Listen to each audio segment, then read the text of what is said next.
আসসালামু আলাইকুম প্রিয় ফুটবল ফ্যান্স। লিভারপুলের ডাগ আউট থেকে দায়িত্ব ছেড়েছেন ইয়র্গন ক্লপ গত সিজনের একেবারে শেষের দিকে এসে। তবে দায়িত্ব ছাড়ছেন এই গুঞ্জনটা যেদিন থেকে শুরু হয়েছে প্রায় এক বছরের মতো সময় কিন্তু অতিবাহিত হয়েছে। মাঝখানের এই সময়টাতে একজন চ্যাম্পিয়ন কোচ দায়িত্ব ছাড়ছেন, যিনি কিনা একটা দলকে রিভাইভ করেছেন এতগুলো বছরে তার দুর্দান্ত নেতৃত্বের মাধ্যমে। সেই গুঞ্জন থেকে শুরু করে তারপর তিনি যখন দায়িত্ব ছাড়লেন, তারপর যখন নতুন কোচ আসলেন, তারপরও যখন একটা সিজনের আমরা মাঝপথ পার করে ফেললাম, তখন লিভারপুলের কী অবস্থা সেটা নিয়ে যদি আলোচনা করতে চাই, বারবার করে আর্নে স্লটের নামটা আসবে এবং এখন পর্যন্ত পজিটিভ মুভমেন্টের কথাই কিন্তু আমরা বলতে পারবো। ব্যাপারটা শুধুমাত্র লিভারপুলকে কেন্দ্র করে বলছি না, সামনে রিয়াল মাদ্রিদের চ্যাম্পিয়ন কোচ, যিনি কিনা রিয়াল মাদ্রিদের হয়ে এত কিছু জিতেছেন, সেই কালো আঞ্চলিকতেও কিন্তু দায়িত্ব ছাড়ছেন, মোটামুটিভাবে ঘোষণাটা দিয়ে ফেলেছেন। এখন পর্যন্ত এই ব্যাপারটা নিশ্চিত নয়, তবে অনেকেই বলছেন যে জাভি আলোনসো আসবেন, বেয়ার লেভারকুসেনের এই কোচ, যিনি কিনা এর আগে লিভারপুল এমনকি রিয়াল মাদ্রিদের লেজেন্ডারি ফুটবলার ছিলেন। লিভারপুলে আসার একটা গুঞ্জন ছিল, তবে শেষ পর্যন্ত হয়তোবা রিয়ালেই আসবেন। মাঝখানে সান্তিয়াগো সোলারি নামক একজন অন্তর্বর্তীকালীন কোচ আসতে পারেন, আর্জেন্টাইন এ ফুটবলার, রিয়াল মাদ্রিদের সাবেক একজন ফুটবলার, এমন টাইপের কথাবার্তা কিন্তু আমরা শুনেছি। এই আলোচনায় বার্সাকেও যুক্ত রাখা যায়। সর্বশেষ একটা ভিডিওতে কিভাবে হানসি ফ্লিকের এই অ্যাপয়েন্টমেন্টটা বার্সাকে আসলে নতুন একটা দিনের দিকে নিয়ে যাচ্ছে, সেই জিনিসটা নিয়ে আলোচনা করেছি।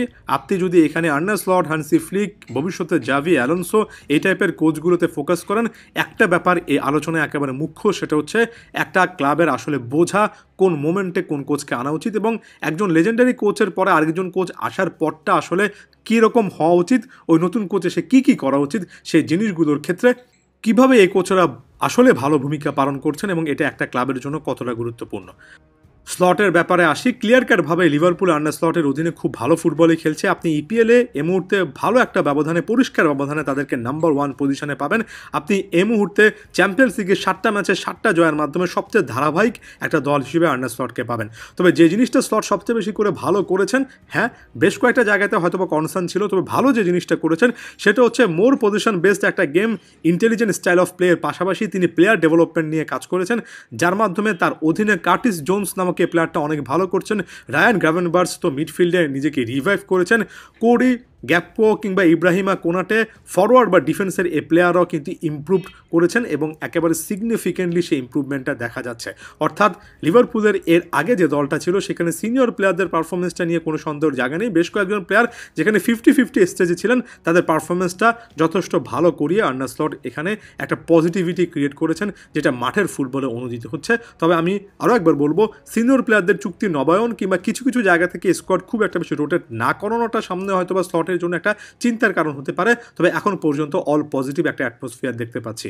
যদি বার্সার কথা বলি, এর আগেও বলেছি, বার্সাতে হানসি ফ্লিক যেভাবে মিডফিল্ডে একজন মার্ক কাসাদোকে অনেক গুরুত্বপূর্ণ প্লেয়ার হিসেবে বের করে এনেছেন, যেভাবে রাফিনার ক্যারিয়ারটা রিভাইভ করেছেন, যেভাবে জুলস কুন্ডেকে এই মুহূর্তে ইউরোপের অন্যতম সেরা একজন অ্যাটাকিং ফুলব্যাক হিসেবে আসলে তৈরি করে নিয়েছেন, একজন কোচ ঠিক ততটাই ভালো করতে পারেন নতুন সাইনিংয়ের পাশাপাশি, তার চেয়ে বেশি গুরুত্বপূর্ণভাবে যিনি এক্সিস্টিং প্লেয়ারদেরকে নিয়ে কাজ করতে পারেন, তাদেরকে ডেভেলপ করতে পারেন। সামনে রিয়াল মাদ্রিদ জাভি আলোনসো কিংবা যাকে আনুক না কেন এমন একটা দিকে যাবে।